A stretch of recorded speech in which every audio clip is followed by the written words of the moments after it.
여러분의 눈빛이 너무 좋습니다. 네, 우리 사랑하는 우리 삼성교회 우리 청년들 또 만나는 것은 늘 큰 기쁨이에요. 기쁘고 또 감사하고 아주 놀라운 걸 발견했는데 앞에 모니터가 있네요. 언제 생겼어요 저런 거? 네, 이렇게 첨단을 달리고 읽습니다 우리 청년부. 자, 오늘 이 거룩하고 복된 주일이에요. 거룩하고 복된 주일날 또 여러분이 삶의 자리에서 또 하나님의 품으로 함께 모였습니다. 정말 이것이 얼마나 큰 축복이고 감사인지 여러분은 시간을 흘러가면 흘러갈수록 그걸 더 경험하게 될 거예요. 오늘도 이 시간 함께 예배하러 나온 우리 지체된 우리 옆에 있는 또 뒤에 있는 또 앞에 있는 지체들과 우리 잠깐 인사 나누고 같이 말씀 듣도록 할게요. 우리 전후좌우 같이 보시면서 여러분 가장 행복할 때 표정 지어주면서 함께 예배함이 기쁨입니다. 같이 한번 인사 나눌게요. 함께 예배함이 기쁨입니다. 네, 가장 행복한 표정. 네, 제가 여러분에게 놀라운 사실 한 가지를 알려드리고 싶습니다. 여러분, 그 놀라운 사실이 무엇인지 아세요? 오늘만 지나면 2024년의 절반이 끝난다라는 거예요. 저만 놀라워요, 여러분들. 예, 2024년이 벌써 절반이 흘렀습니다. 세월이 정말 빨라요. 세월이 빠르다. 세월이 빠르다. 몇 번 하다 보면 2024년도 금방 끝날 것 같습니다. 여러분, 지난 6개월 동안 또 열심히 살아내느라고 많이 애썼죠. 공부하는 친구들 열심히 공부하고 또 직장에서 수고하는 친구들 열심히 직장 생활하고 때로는 좋은 일도 있었고 때로는 쉽지 않은 일들도 있었을 텐데 또 지난 6개월 동안 또 믿음 안에서 그 걸음들을 잘 걸어냈어요. 6개월을 잘 살아냈습니다. 우리 한번 같이 인사했던 우리 옆에 있는 지자들에게 지난 6개월 동안 정말 수고했어, 애썼어, 우리 큰 격려의 박수 같이 한번 보내주면 좋을 것 같아요. 따뜻하게 애썼다 말도 해주시고 수고했다, 애썼다 정말 중요합니다. 이제 근데 남은 6개월이 있습니다. 우리 6개월도 열심히 잘 살아내야 하는데요. 2024년에 이 절반을 지나면서 저희들에게 꼭 필요한 것이 있어요. 원래 오늘 설교 제목은 이게 아니었습니다. 우리가 힘써 지켜야 하는 것, 이것이 오늘 설교의 제목이었는데 또 말씀을 준비하고 정리하면서 이 마음을 함께 나눠야겠다라는 생각을 주셨어요. 그래서 오늘은 급히 말씀의 제목을 중간 점검으로 바꿨습니다. 한 해의 중간을 마무리하고 그리고 새로운 한 해의 절반을 시작하는 이 시기에 저와 여러분에게 너무나 필요한 것이 있습니다. 그것은 바로 점검이에요. 평가, 점검, 이것이 우리에게 너무나 필요합니다. 여러분, 평가는 너무 중요해요.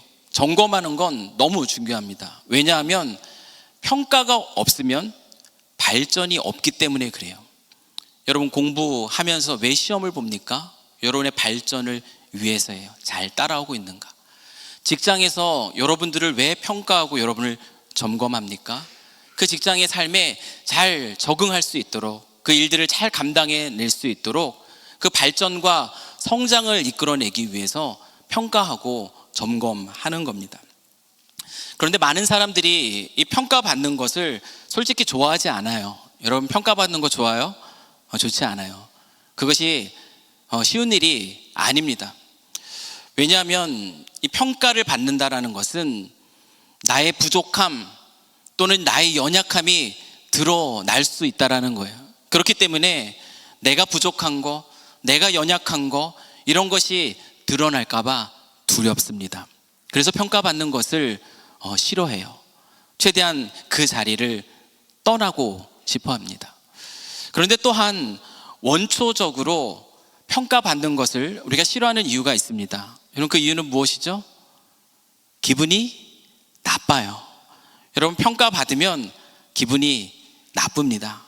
아무리 좋은 말이라고 해도 나의 부족함과 나의 연약함에 대해서 이야기할 때 그것을 쉽게 받아들일 수 있는 사람이 그렇게 많지 않아요. 몇 해 전에 잔소리와 충고의 차이점이 무엇이냐라는 유재석 씨가 우리 초등학생에게 질문을 한번 던진 적이 있어요. 그때 그 초등학생이 아주 명언을 남겼습니다. 지금도 그 영상이 계속 나돌아다니는데 그 초등학생이 뭐라고 대답했는지 아세요? 잔소리는 왠지 모르게 기분 나쁘고 충고는 더 기분 나빠요. 이게 이 초등학생 아이의 이야기입니다. 그 아이만 그럴까요? 아니요. 우리도 마찬가지예요.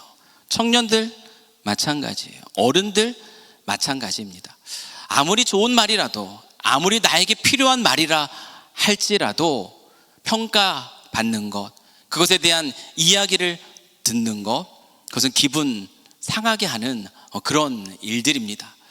여러분, 이것은 타락한 인간의 본성에서 나타나는 그 중요한 특징 중에 하나예요.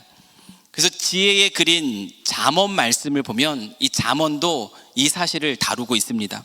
잠언 12장 1절 말씀인데요, 제가 현대인의 성경 버전으로 읽어드리면, 타일러 주는 말을 기꺼이 듣는 사람은 지식을 사랑하는 자이다.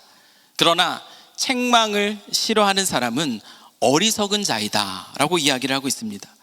여러분, 잠언에서 지식을 사랑하는 자는 어떤 사람을 얘기하냐면 여호와 하나님을 사랑하고 여호와 하나님을 경외하는 사람을 이야기합니다. 그런데 반대로 어리석은 자는 어떤 사람을 얘기하겠습니까? 어리석은 자는 하나님을 경외하지 않는 사람을 이야기해요. 아무리 좋은 말이라도, 아무리 필요한 이야기라 할지라도 이 책망을 싫어한다라는 것, 그것은 바로 죄로 인해 타락한 어쩔 수 없는 인간의 본질, 그 중에 한 특징이라는 것을 성경도 분명하게 우리에게 가르쳐 주고 있습니다. 그래서 조금 덜 기분 나쁘고, 그리고 좀 더 내가 발전할 수 있도록 도움을 주는 그 대안을 제시한다면, 여러분, 그 대안은 자기 평가예요. 자기 스스로 자기 자신을 점검하고 평가하는 것입니다. 여러분, 그런데 이 자기 평가, 자기 점검하는 것 쉬운 일일까? 여러분, 그렇지 않습니다. 우리의 타락한 이 죄성은 자기 스스로에 대해서 제대로 된 평가를 내리기가 쉽지가 않아요. 여러분, 내로남불이라는 말 들어보셨어요? 내로남불은 어떤 뜻입니까? 내가 하면 로맨스입니다. 내가 하면 사랑이에요. 근데 남이 하면 뭐죠? 불륜이에요. 내가 하면 사랑이고 남이 하면 불륜이다.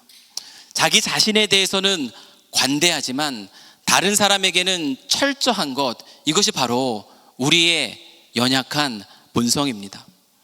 이 사실에 대해서 예수님도요, 성경에서 분명하게 얘기하고 있어요. 자기 평가가 얼마나 쉽지 않은가, 우리의 타락한 본성이 얼마나 자기를 객관적으로 평가하는데 어려운가. 예수님은 마태복음 7장 3절에서 이렇게 우리에게 그 사실을 들려줍니다. 어찌하여 형제의 눈 속에 있는 티는 보고 내 눈 속에 있는 들보는 깨닫지 못하느냐. 예수님도 동일한 얘기를 하고 계세요. 자기 자신에 대해서는 관대합니다. 그러나 다른 사람에게 대해서는 철저한 그 모습을 얘기해 주고 있는 것이에요. 자기 평가가 제대로 이루어지기 위해서, 그 평가를 위해서 발전과 성숙이 이루어지기 위해서 필요한 것은 분명한 기준입니다. 그 분명한 절대적인 기준으로 하나님이 우리에게 주신 것이 있어요. 그것은 바로 하나님의 말씀이에요. 우리가 잘 아는 다윗, 여러분, 이 다윗도 실패한 경험이 있어요. 그렇죠? 삶에서 실패한 적이 있습니다. 그런데 그 실패 때문에 다윗은요, 더 철저히 자기 자신의 삶을 돌아보았던 그 대표적인 인물이 됩니다. 우리 다윗의 고백 시편 139편의 23절, 24절의 고백을 한번 들어보십시오. 하나님이여 나를 살피사 내 마음을 아시며 나를 시험하사 내 뜻을 아옵소서. 내게 무슨 악한 행위가 있나 보시고 나를 영원한 길로 인도하소서. 이 다윗의 고백입니다. 여러분, 이것은 어떤 특정한 한날의 고백으로 끝나지 않습니다. 그는 매일의 삶 속에서 이와 같은 고백을 하면서 살아가요. 여러분, 여기에서 하나님이 자기 자신을 살피게 해달라는 얘기를 해요. 하나님이여 나를 살피사. 여러분, 하나님이 자기 자신을 살펴달라는 이야기는 무슨 뜻이겠어요? 하나님이 그에게 들려주신 율법의 말씀이 있습니다. 이 하나님의 말씀에 자기 자신을 비추며 살아가겠다라는 자기 고백적 선언입니다. 이것이 바로 하나님이여 나를 살펴주십시오라는 그러한 고백이에요. 이러한 자기평가가 우리에게 필요하다라는 거예요. 이러한 자기평가가 지속적으로, 자기 점검이 지속적으로 우리의 삶 속에서 일어날 때 우리는 죄에 쉽게 빠지지 않을 뿐더러 하나님이 기뻐하시는 사람, 영적으로 성장과 성숙을 이루어가며 하나님이 기뻐하시는 사람으로 자라갈 수 있게 됩니다. 제가 이 설교를 시작하면서 이 자기평가, 자기 점검에 대해서 이렇게 장황하게 이야기를 나누는 이유가 분명히 있습니다. 여러분, 그 이유가 무엇이겠습니까? 2024년의 절반, 오늘 마지막 날이에요. 2024년의 절반을 끝내는 오늘 우리가 잊지 말자라는 거예요. 우리 자신의 신앙의 모습을 점검하는 시간을 반드시 갖자. 이것을 여러분하고 나누고 싶어서 이 자기 점검에 대한 이야기를 장황하게 여러분에게 이야기를 했습니다. 여러분, 2024년도에 우리 교회의, 우리 삼성 공동체의 표어가 무엇이죠? 자, 하나, 둘, 셋. 네? 주보에 아주 그냥 대문짝만하게 탁 박혀 있는데, 자, 같이 한번 읽어볼게요. 자, 시작. 그리스도 안에서 함께 자라가는 우리예요. 여러분, 그리스도 안에서 함께 자라가는 우리 베드로후서 3장 18절 말씀, 오직 우리 주 곧 구주 예수 그리스도의 은혜와 그를 아는 지식에서 자라가라. 여러분, 이 말씀의 근거에서요, 우리 2024년을 시작하면서 우리 교회는 선포했습니다. 그리스도 안에서 함께 자라가는 우리, 이렇게 영적인 성장과 성숙 가운데 있자, 이렇게 선포하면서 2024년을 시작했어요. 작년부만 그런 것이 아닙니다. 모든 교육부서 다, 청년부도 마찬가지, 여러분 주보에서 보는 것처럼 이렇게 시작을 했어요. 질문합니다. 여러분 어떠신가요? 6개월이 지났습니다. 지난 6개월 전과 비교해서 지금 이제 새로운 6개월을 앞둔 지금 이 시점에 여러분의 모습은 어떤 모습이죠? 6개월 전보다 여러분 영적으로 더 성숙해졌나요? 6개월 전보다 영적으로 더 성장했나요? 전보다 더 나아진 자신의 모습을 여러분은 지금 발견하고 있는가요? 우리 사랑하는 우리 삼성교회 청년부 여러분, 아직 지난 6개월을 보내면서 너무 신경 쓸 게 많아서, 너무 분주한 게 많아서, 주일날 그저 예배 잠깐 드리고 가는 것, 이것도 간신히 하는 이 삶을 살면서 혹시 내 삶을 돌아보면서 이와 같은 점검의 시간을 한 번도 갖지 못했다면, 그렇다면 여러분 오늘 이 말씀의 시간을 통하여서 여러분 삶을 한번 점검해 보시고요, 그리고 돌아가서도 여러분 앞으로 한 주간 동안 내 삶을 한번 돌아보시는 그런 시간을 꼭 갖기를 여러분에게 권면합니다. 여러분, 이런 시간 갖지 않으면 남은 6개월도요 금방 지나가요. 남은 6개월 전혀 변하지 않는 내 모습, 2024년 시작할 때 각오는 했지만 그러나 지금도 변하지 않았다면, 지금 점검의 시간도 없다면 나머지 6개월도 우리는 똑같은 모습으로 그렇게 있을 겁니다. 아니, 이전보다 더 뒤로 물러난 모습, 신앙에 있어서 더 물러난 모습으로 우리는 6개월 후에 발견될 거예요. 그렇기 때문에 나는 그리스도 예수를 아는 지식과 그의 은혜 안에서 자라가고 있는가? 지난 6개월과 비교해서 나는 자랐는가? 여러분, 이 질문을 던지면서 이 청년의 때에 이 자리에 함께 모여서 예배하는 여러분들, 하나님 보시기에 너무나 귀한 존재인데, 이 때에 여러분의 신앙을 한번 진지하게 점검해 보시기를 주님의 이름으로 간절히 축원합니다. 여러분, 그러면 어떻게 우리 신앙을 점검하면 될까요? 어떻게 우리 신앙을 점검하죠? 내가 6개월 전과 비교해서 더 영적으로 성숙했는지 성장했는지 그걸 어떻게 확인하면 되겠습니까? 기독교 역사학자 중에 알렌 크라이더라는 분이 계세요. 이분은 이 초대교회 성도들, 예수를 본 사람도 있고요, 아니 보지 못한 사람들도 있어요. 예수를 믿고 그리스도인이 되었던 이 초대교회 성도들을 연구했습니다. 말씀을 통해서, 또 여러 가지 역사적인 기록을 통해서 그들의 삶을 연구했어요. 그들의 변화된 삶의 모습을 연구하면서 중요한 사실을 발견해냅니다. 그것이 무엇이냐면 참된 회심이에요. 참된 믿음의 사람에게는 강력한 3가지의 변화가 나타난다는 것을 이 역사학자는 발견합니다. 여러분, 그 첫 번째는 어떤 변화인가 하면 믿음의 변화예요. 같이 한번 따라해 봅시다. 믿음의 변화예요. 자, 두 번째 변화는 어떤 변화냐면 소속의 변화입니다. 시작. 소속의 변화예요. 그리고 세 번째 변화는 삶의 변화입니다. 시작. 삶의 변화입니다. 믿음의 변화, belief예요. 소속의 변화, belonging입니다. 그리고 삶의 변화, behavior입니다. 여러분, 참된 믿음의 사람에게는 이 3가지 강력한 변화가 증거로 나타난다라고 발견을 해냈습니다. 우리 신앙의 점검을 그럼 어떻게 하는가? 이 기준에 따라서 우리 신앙을 돌아보면 돼요. 믿음의 변화, 소속의 변화, 삶의 변화가 의미하는 것이 무엇인가를 여러분 알고 그 기준에 따라 여러분의 삶을 점검해 보시면 됩니다. 첫 번째로 믿음의 변화라는 거예요. 믿음의 변화. 예수님을 알지 못했던 그들이요, 예수님을 알게 되는 믿음의 변화가 있습니다. 믿음의 변화가 일어났다는 것은 그들에게 믿음의 대상이 생겼다라는 거예요. 그리고 그들에게 믿음의 내용이 생겼다라는 겁니다. 믿음의 대상과 믿음의 내용이 생겼어요. 여러분, 그렇기 때문에 점검을 하기 위해서, 나의 신앙을 점검하기 위해서 우리는 이 질문을 던질 수 있는 거예요.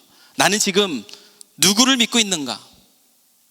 나는 지금 무엇을 믿고 있는가? 지금 옆에 있는 친구가 여러분에게 야, 너는 누구를 믿어? 그분은 누구니? 너는 무엇을 믿어? 왜 여기에 왔니? 질문한다면 여러분 뭐라고 대답을 하겠습니까? 아직 잘 모르겠어요. 글쎄. 우리는 이 질문에 대답할 수 있는가? 우리 스스로를 점검해 봐야 돼요. 예수님은 그 사랑하는 제자들을 가르치고 그들과 함께하는 시간을 보내면서 늘 그들의 신앙을 점검해 주셨어요. 그들이 그 자리에 머물러 있거나 뒤로 물러가지 않고 자라고 성숙해서 하나님 나라를 누릴 수 있도록 점검하십니다. 한 번은 열심히 자기를 따라오는 그 제자들과 함께 그 길을 가시다가 예수님이 문득 돌아서서 제자들에게 묻습니다. 사람들은 나를 누구라 하냐? 그러면서 그들에게 묻는 질문 뭐예요? 너희는 나를 누구라 하느냐? 너희는 왜 나를 따라오느냐? 너는 내가 누군데 누군 줄 알고 나를 믿고 있느냐? 그 질문을 던지고 있는 겁니다. 시몬 베드로는 이 질문에 대해서 칭찬받는 대답을 해요. 마태복음 16장 16절 말씀입니다. 시몬 베드로가 대답하여 이르되 주는 그리스도시요 살아계신 하나님의 아들입니다. 아주 힘있게 자신있게 담대하게 이 고백을 합니다. 여러분, 이 고백은, 이 짧은 이 명확한 한 문장으로 한 이 베드로의 고백은 그냥 남이 한 말을 잘 들었다가 잘 외워가지고 그냥 기계적으로 대답한 말이 아니에요. 예수님과 함께 지내면서, 예수님의 가르침을 들으면서, 그의 모습을 보면서, 그 경험 속에서 깊은 확신 속에 고백한 고백이 바로 주는 그리스도시요 살아계신 하나님의 아들입니다 라는 이 고백입니다. 여러분에게는 이와 같은 신앙 고백이 있습니까? 그냥 남들이 해준 말, 들은 말 외워서 예수님은 이런 분 아니에요, 그냥 하는 것이 아니라 깊이 있는 확신 속에서 주는 그리스도십니다, 그는 살아계신 하나님의 아들입니다, 여러분 이 고백을 그렇게 드릴 수 있냐라는 거예요. 여러분, 그분을 말씀을 통해서 깊이 있게 더욱더 많이 알아가고 있냐라는 겁니다. 그 하나님에 대해서 안 그 사실을 여러분이 살아가는 믿음으로 사람으로서 살아가는 삶의 자리에서 그분을 실제적으로 경험하고 있냐라는 거예요. 우리가 점검해야 되는 첫 번째 포인트는 바로 이것입니다. 여러분이 성숙하고 있는가? 성장 가운데 있는가? 이 질문을 여러분에게 던지세요. 예수님은 자기가 누구인가, 너희는 나를 누구라 생각하는가, 이 질문뿐만 아니라 또 다른 질문으로 제자들의 신앙을 점검해 주시는데요. 예수님이 가시는 곳에는 여러분 아시는 것처럼 수많은 사람들이 항상 따라다녔습니다. 사람들의 관심이 있어요. 그 관심이 무엇이죠? 그들의 실제적인 삶의 필요를 채워주시는 예수님의 기적, 이것이 바로 그들의 관심입니다. 어쩌면 우리의 관심도, 신앙의 관심도 거기에 있는 우리 청년들이 있을지 모르겠어요. 없기를 바라요. 내 삶에, 내 진로에, 내 만남에 어떤 축복을 가져다 주시는 하나님의 기적, 우리 주님의 기적을 바라는 모습이 우리의 모습이 아니길 바라요. 수많은 사람들이 그것을 따라서 예수님에 대한 그 관심 속에서 예수님을 쫓아옵니다. 그런데 어느 날 예수님은 그들의 관심을 확 바꾸세요. 기적을 행하시는 것 대신에 예수님이 그들의 영적인 필요, 그들의 영적인 필요를 채워주시는 영원한 생명의 비밀, 그 비밀에 대한 이야기를 나누기 시작합니다. 믿음의 내용에 대해서 어느 날 그 사람들에게 가르치기 시작합니다. 그들의 실제적인 삶의 필요에 대한 관심으로부터 영적인 필요에 대한 관심으로 화제를 바꾸니까 여러분, 제자들의 그 예수를 쫓아오던 그 많은 사람들의 반응이 어땠는지 여러분 아시나요? 수많은 사람들이요, 예수님의 가르침에 흥미를 갖지 못합니다. 믿음의 내용에 흥미를 잃어버립니다. 그러면서 예수님을 떠나요. 수많은 무리들이 예수님을 떠납니다. 여러분, 그 떠나는 무리들을 보고 있는 제자들에게 예수님은 두 번째 신앙 점검 질문을 던져요. 너희도 가려느냐? 너희도 이 믿음의 내용에 흥미를 느끼지 못하느냐? 너희도 가려느냐? 영어 표현으로는 너네 안 갈 거지? 그렇지? 예수님의 이 중간 점검 질문에 베드로는 또 대답합니다. 요한복음 6장 68절 말씀이에요. 시몬 베드로가 대답하되 주여, 영생의 말씀이 주께 있사오니 우리가 누구에게로 가오리까? 베드로는 그들의 삶의 필요가 아니라 영적인 필요를 채워주시는 예수님의 가르침에 깊이 빠져 있었습니다. 그래서 이와 같은 고백을 하는 거예요. 여러분은 왜 예수 그리스도를 믿는 믿음 안에서 이 자리에 나와 있습니까? 여러분은 왜 예배를 드리고 있습니까? 왜 다양한 모습으로 이 교회를 섬기는 그 봉사의 일들을 여러분 하고 있습니까? 예수 그리스도를 이 시대 속에서 믿으면서 살아간다라는 것, 그래서 오늘도 이 시간에 이 자리에 함께 모여서 예배하는 것, 그 의미가 여러분 무엇이라고 생각하십니까? 여러분, 이 질문에 대해서 어떤 대답을 하겠어요? 잘 몰라요. 그냥 가다 보니까 왔어요. 친구가 가자 해서 왔어요. 왠지 모르지만 마음에 평안이 있을 것 같아서 왔어요. 내 삶에 그분이 있으면 뭔가 도움이 될 것 같아서 그냥 왔어요. 여러분, 그냥 이 정도의 수준으로 대답할 수 있는지, 아니면 그 믿음의 비밀에 대해서 깊이 아는 가운데 정말 진중한 신앙 고백으로 이 질문에 대답할 수 있는가? 나는 뭐라고 대답할 수 있는가? 우리는 점검해야 됩니다. 참된 회심의 증거로 나타나는 이 두 번째 강력한 변화는 말씀드렸던 것처럼 소속의 변화입니다. 소속의 변화예요. 이 소속의 변화는 어떻게 일어나는가?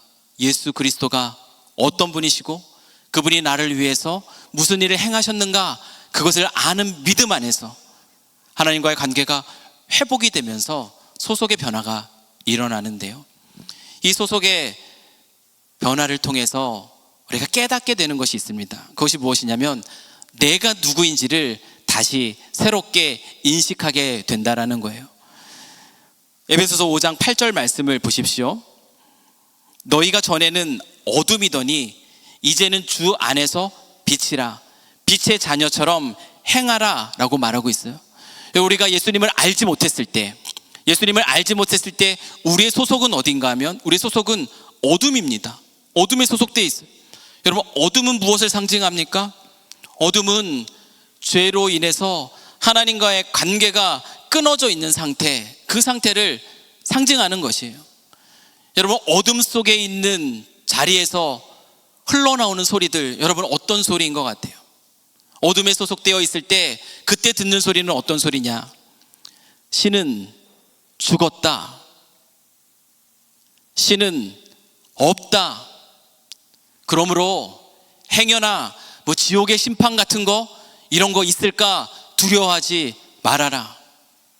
네 마음에 원하는 대로, 네가 하고 싶은 대로, 네가 생각하고 네가 결정하는 게 진리니까 그 뜻 가운데 살아가며 인생을 즐겨라. 이것이 바로 어둠에 속할 때 들을 수 있는 소리들이에요. 여러분은 그와 같은 수많은 소리를 들으면서도 지금 이 자리에 와 있습니다. 여러분, 이런 가치관을 가지고 어둠 가운데서 살아가는 사람들은 정말 행복할까? 우리가 외면적으로 볼 때는 굉장히 행복해 보이죠. 누릴 거 더 많이 누리고, 가지는 거 더 많이 갖는 것 같고, 더 높은 곳에 올라가는 것 같고, 오늘 같은 날씨 좋은 이날에도 더 좋은 곳에 가서 많은 사람들과 더 즐거움을 누리는 것 같고, 외면적으로는 그렇게 보입니다. 그러나 그들이 더 많은 즐거움들을 찾고요, 더 큰 만족들을 누리면서 살아갈 때 동시에 그들의 마음 한켠에 아주 견고하게 자리 잡고 있는 것이 있습니다. 그것이 무엇이냐면 공허함이에요. 그들은 그것을 잊으려고 합니다. 무시하려고 해요. 그러나 그들 마음속에 속삭이는 그 소리를 그들은 피할 수 없습니다. 이렇게 사는 것이 전부인가? 이 속삭임을 무시할 수 없어요. 그것을 애써 외면하면서 더 큰 즐거움, 더 만족을 누리며 살아가려고 수고하는 거예요. 또한 이와 같은 삶을 살아갈 때에 또 우리의 마음속에 피할 수 없이 견고하게 자리 잡는 또 다른 것이 있습니다. 한쪽에는 공허함이 자리 잡고 있다면 또 한쪽에 자리 잡고 있는 것은 두려움이에요. 여러분, 두려움입니다. 어떤 소리를 듣게 되는가? 과연 이렇게 살아도 되는 걸까? 막연한 두려움이 생길 수밖에 없어요. 그 문제를 해결하지 못하니까. 애써 외면하고 아니야, 괜찮아, 아무 문제 없을 거야, 스스로를 위로하지만 이 소리를 피할 수 없습니다. 죽음 앞에 섰을 때 그 큰 두려움이 그들의 영혼을 압도합니다. 그러나 복음을 듣고 여러분의 삶의 방향을 하나님께로 돌이키는 거예요. 회개죠. 회개함으로 예수를 믿고 깨어졌던 하나님과의 관계가 회복이 되고 나면 그들은 새로운 깨달음 속에서 하나님이 주시는 행복을 누리면서 살아가게 돼요. 그래서 또다시 점검해야 될 점검의 포인트는 바로 여기입니다. 나는 나 자신에 대해서 어떻게 생각하고 있는가라는 겁니다. 세상에 많은 사람들은요, 자기 자신의 가치를 어디에서 발견하는가? 여러분은 여러분의 가치를 어디에서 발견합니까? 세상에 많은 사람들은 다른 사람들과의 비교 속에서 자기의 가치를 찾아요. 내가 그래도 쟤보다 낫지, 내가 쟤보다 좀 더 공부 잘하지, 내가 쟤보다 더 많은 것들을 누리고 있지. 그 안에서요, 비교 속에서 조금 행복해집니다. 조금 행복해지고 조금 기뻐하는 거예요. 그러나 또 다른 사람을 만났는데 내가 그와 비교해 볼 때 더 부족하고 더 가진 것이 없는 것처럼 느껴질 때, 그때 그 작은 행복은 금방 사라집니다. 불행이 느껴져요. 그리고 우울감에 빠지게 됩니다. 수많은 이 땅의 사람들이 어둠 속에 있을 때 그와 같은 비교 속에서 잠깐 웃고 잠깐 우는 이 삶을 반복해 나간다라는 거예요. 그런데요, 그리스도 안에 있으면, 참된 믿음 안에 있으면 우리의 가치의 판단의 기준이 달라지는 거예요. 다른 사람들과의 비교 속에서 상대적 만족을 느끼지 않아요. 우리를 향한 하나님의 절대적인 시선이 있습니다. 여러분을 향한 하나님의 절대적인 시선이 있어요. 여러분이 지금 무엇을 하고 있는가? 여러분이 지금 어디에 있는가? 여러분이 지금 어떤 상태로 있는가? 여러분, 그것이 여러분의 가치를 말해주지 않습니다. 여러분의 직업이, 여러분의 학력이, 여러분의 스테러스가, 여러분의 어떤 소유, 이것이 여러분의 가치를 말해주지 않아요. 성경은 분명하게 그리스도 안에는 우리의 절대적인 가치를 선포합니다. 보시기에 너무 좋다. 바울은 그리스도인들은 하나님의 작품이다, 이 사실을 분명하게 우리에게 들려줍니다. 하나님의 자녀인 우리는요, 존재만으로 그분 앞에 서 있는 그 모습 그대로 아버지 되신 그 하나님이 보시기에 너무나 존귀하고 너무나 아름다운 존재라는 사실, 그것을 깨달으며 살아가게 되는 거예요. 여러분, 영적으로 우리가 성숙하게 되고 성장하게 되면 이 풍성한 비밀을 누리면서 살아가요. 그러나 그렇지 못할 때는 여전히 신앙은 있지만 이 비교 속에 헤어나지 못하는 겁니다. 그 빛 가운데 있을 때 우리가 또다시 깨닫게 되는 중요한 우리 자신에 대한 깨달음이 있어요. 그것이 무엇이냐면, 그리스도 예수를 믿는 믿음 안에서 하나님의 자녀가 된 우리는요 이제 그리스도 안에서 한 가족, 하나님이 가족이 되었다는 그 사실을 깨닫게 된다라는 사실입니다. 여러분, 에베소서 2장 16절 19절 말씀을 새번역 버전인데 제가 이걸로 한번 읽어 드릴게요. 원수된 것을 십자가로 소멸하시고 이 둘을 한 몸으로 만드셔서 하나님과 화해시키셨습니다. 그분은 오셔서 멀리 떨어져 있는 여러분에게 평화를 전하셨으며 가까이 있는 사람들에게도 평화를 전하셨습니다. 이방 사람과 유대 사람 양쪽 모두 그리스도를 통하여 한 성령 안에서 아버지께 나아가게 되었습니다. 그러므로 이제부터 여러분은 외국 사람이나 나그네가 아니요 성도들과 함께 시민이며 하나님의 가족입니다. 성경은 분명하게 그리스도 안에 있을 때 저와 여러분 너무나 달라요. 너무나 다릅니다. 공통점이 하나도 없는 것 같아요. 그러나 공통점이 있다라고 얘기합니다. 한 아버지, 그 하나님, 그분이 우리에게 주시는 성령님, 우리가 가진 믿음, 이것이 공통점이라고 이야기해요. 그러면서 우리를 하나님의 가족이다 라고 그렇게 선포합니다. 여러분, 한 가족 된다라는 것이 의미하는 것이 무엇이에요? 한 가족이 되는 것이 무엇이죠? 한 가족이 된다라는 건 함께 모이는 거잖아요.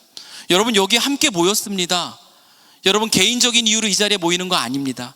가족이기 때문에 이 자리에 모인 거예요. 함께 모여서 뭐예요? 함께 모여서 함께 먹습니다. 그렇죠? 함께 놉니다. 그리고 서로 도와줍니다. 그리고 함께 이야기를 나눕니다. 여러분, 이러면서 서로의 모습을 통해서 함께 배웁니다. 여러분, 이게 가족이에요. 여러분들은 주 안에서 한 가족이에요. 여러분 믿으세요. 가족이에요. 저와 여러분이 가족일까요? 가족입니다. 장년들과 청년들 가족이에요. 여러분이 여름 성경학교 아이들 위해서 내 자식도 아닌데 왜 그렇게 수고했어요? 가족이니까, 우리 아이들이니까. 오늘 여러분들 생각하며 첫 사역이 시작이 되는데 그 사역은 오불 밥상입니다.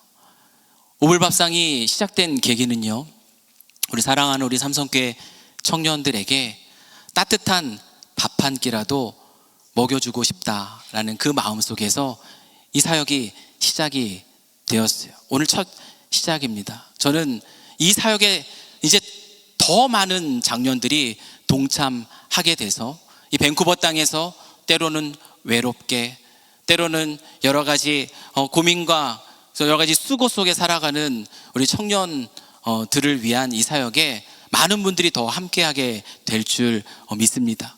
왜 이런 일들이 시작되겠습니까? 가족이기 때문에 그래요. 여러분, 그냥 공짜로 다 주면 좋겠지만 그래도 이 사역이 즐겁게 더 지속적으로 이루어지기 위해서 5불 없으면 안 내도 돼요. 부담 갖지 마십시오. 그리고 이 자리 얼마나 자주 있게 될지 제 마음은, 또 하나님이 주신 일들이 이루어지는 방법은 더 자주 여러분들에게 또 식사를 또 섬기고 싶어 합니다. 정말 이런 일들이 이루어지기를 바라는데요, 이런 자리에는 같이 아직 신앙은 없더라도 또 밥 한 끼가 그리운 친구들이 있다면, 룸메이트 있다면 그때는 주저하지 말고 밥이라도 먹고 가라고 부르세요. 그걸 위해서 이 사역이 시작됩니다. 여러분과 함께. 왜요? 가족이기 때문에 그렇습니다. 빛 가운데 있으면요, 우리가 왜 교회를 이루면서 살아가야 되는가? 왜 꼭 교회로 모여가지고 예배하고 또 같이 이렇게 있어야 되는가? 이것에 대해서 의문을 던지지 않습니다. 교회를 이루고 또 교회로서 살고 또 새로운 가족들 또 만나고 맞이하고 기뻐하고 또 보내고, 이것이 바로 그리스도인의 삶이라는 것을 알기 때문에 그래요. 나는 나 자신을 어떻게 바라보고 있는가? 나는 교회를, 서로를 어떻게 바라보고 있는가? 두 번째, 우리가 점검해야 될 영적 점검 포인트입니다. 세 번째로, 우리가 빛 가운데 있을 때 회심의 세 번째 아주 강력한 증거가 나타나는데 그것은 바로 삶의 변화입니다. 자, 세 번째 했으니까 이제 거의 끝나가는 거예요. 조금만 더 집중하면 돼요. 세 번째, 삶의 변화예요. 따라서 우리는요, 우리의 영적인 성숙과 성장의 증거가 정말 내 삶의 변화로 나타나고 있는가? 지난 6개월 전과 비교했을 때 내 삶의 변화가 있었는가? 여러분, 점검해야 된다는 거예요. 이것이 세 번째 점검 포인트입니다. 우리가 아는 것, 여러분이 아는 것이 우리가 어떤 사람인지, 여러분이 어떤 사람인지에 대해서 말해주는 것 아니에요. 지식이 많으면 그 사람, 그 지식이 그 사람의 무엇을 얘기해 줍니까? 그 사람의 진짜를 얘기해 줍니까? 아니에요. 우리가 말하는 것, 여러분이 말하는 것, 이 말하는 것이 우리가 어떤 사람이라는 것을 말해주는 거 아닙니다. 많은 것을 알고 많은 아주 확실하고 분명한 것을 말한다 할지라도 그게 그 사람의 진짜가 아니라는 거예요. 그래서 목회자로 서 있는 저는요, 늘 이 진리 앞에 늘 두려워요. 내가 하나님의 말씀을 더 깊이 있게 알아가고 또 설교를 통하여서 여러분에게 많은 가르침들, 많은 것들을 말하게 되는데 정말 내가 아는 대로, 내가 말하는 대로 그렇게 살아내고 있는가라는 이 질문 앞에 부끄러울까 봐 두렵습니다. 우리가 아는 것, 우리가 말하는 것, 그것이 우리의 어떠함을 말해주지 않아요.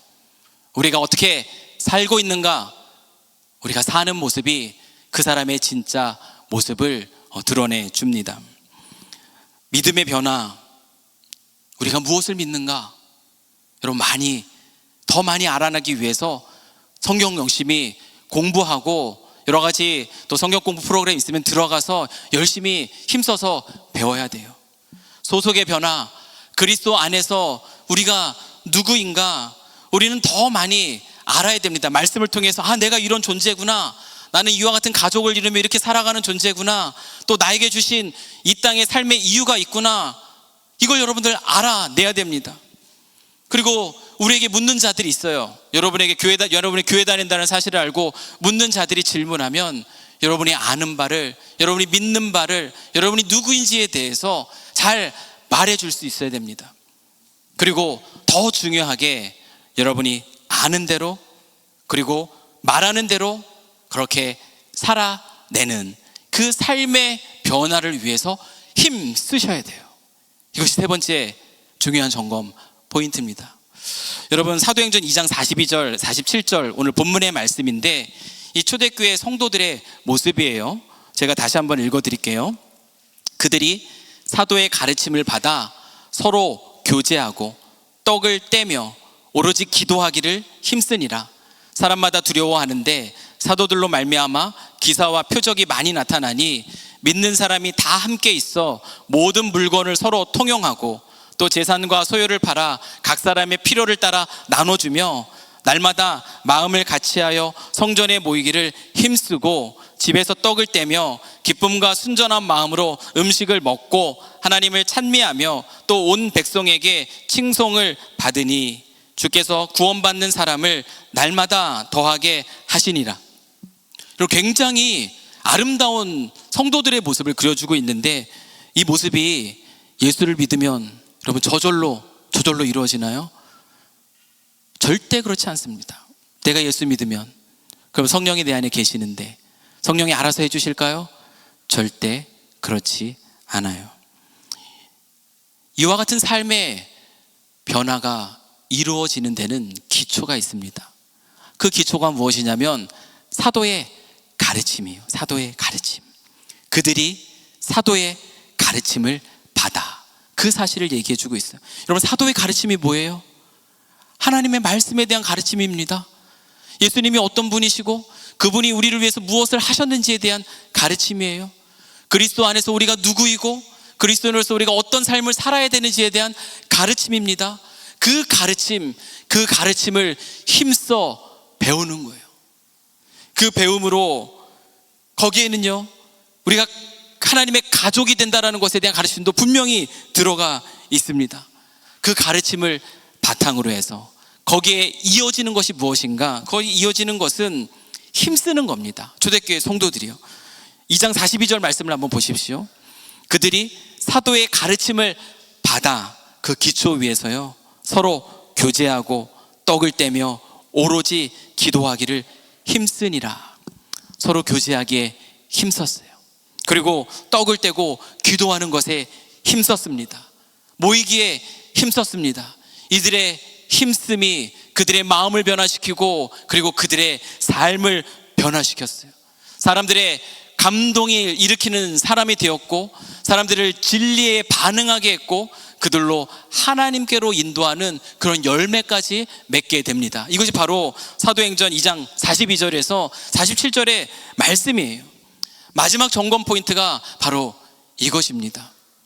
나는 말씀과 예배와 이 기도를 통한 영적 성장과 영적인 성숙을 위해서 힘쓰고 있는가?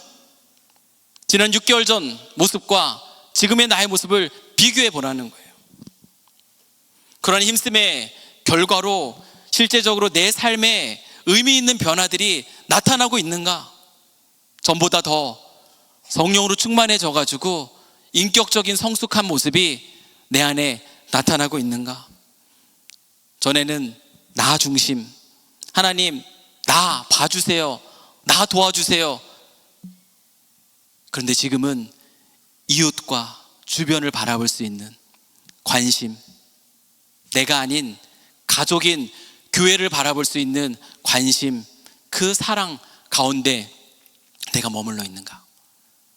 그리고 실제적으로 그 사랑의 실천, 교회를 섬기고 세상을 섬기는 그 섬김의 모습, 그 모습이 내 안에 나타나고 있는가? 내 자신의 모습이, 나의 삶의 모습이 다른 사람들에게 매력적으로 영적으로 매력적으로 느껴져서 사람들이 나의 모습을 보고 진리에 대해서 궁금해하고 하나님께로 나아가는 그 열매가 나타나고 있는가? 여러분, 세 번째로 우리가 던져야 할 질문은 이것입니다. 사랑하는 성도 여러분, 예수 그리스도께서 우리에게 약속해 주신 것이 있습니다. 그것은 바로 하나님 나라를 풍성하게 누리는 삶이에요. 영원한 생명을 풍성하게 누리는 삶을 예수님은 약속해 주셨어요. 그런데 여러분, 이 풍성한 삶은 우리가 어떻게 누릴 수 있는 것인가? 영적인 성장과 영적인 성숙을 통해서 누리는 것이에요. 풍성함은 성숙과 성장 없이는 누릴 수 없습니다. 따라서 우리가 마땅히 추구해야 될 이 영적 성숙 그리고 영적인 성장 위해서요, 다윗의 모습 속에서 발견하는 것처럼 여러분, 끊임없이